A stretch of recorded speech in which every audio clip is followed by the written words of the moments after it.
À une époque où la facilité semble dicter les choix, elle a opté pour la combativité.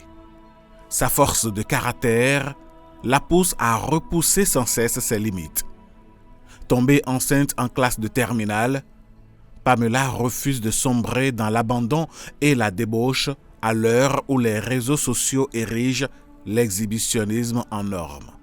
Mère d'un garçon, elle trace un parcours singulier.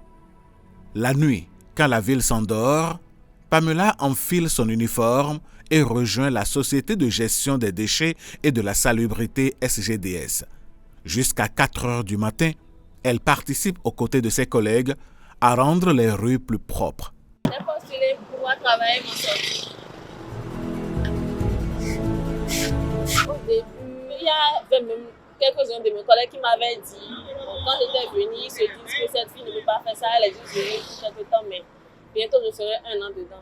Ils m'ont clairement dit qu'ils ne croient pas que je pouvais travailler comme ça.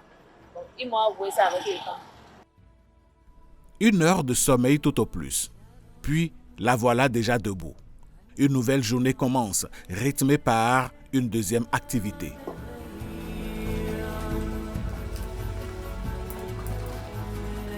Si Pamela se bat avec autant d'ardeur, c'est qu'elle nourrit un rêve plus grand que les obstacles dressés sur sa route. Car les événements de la vie n'obéissent pas toujours à notre volonté, mais face à l'imprévu, certains choisissent de plier, d'autres d'apprendre.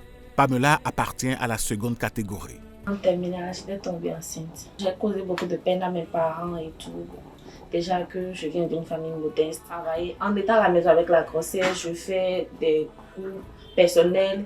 Des fois, je fais des TD. Après, je prenais le cachet de mes collègues. Mais il y a des parents qui n'acceptaient pas que je venais dans la maison parce que j'étais enceinte. Moi, je les comprends. Mais le peu que je peux prendre souvent, c'est d'apprendre pour être au top avec ceux qui sont en train d'aller au cours.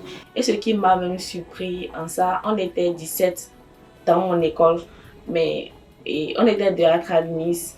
J'étais parmi ces deux.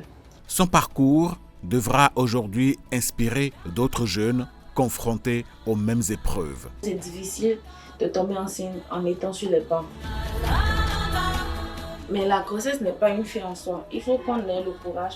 À toutes les jeunes filles, je leur demande de se concentrer sur leur avenir.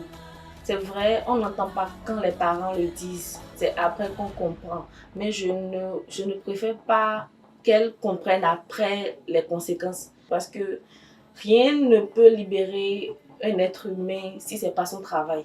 Combativité et résilience, 2 mots qui résument son engagement. Déterminée à s'en sortir, elle veut aussi laisser son empreinte pour l'avenir.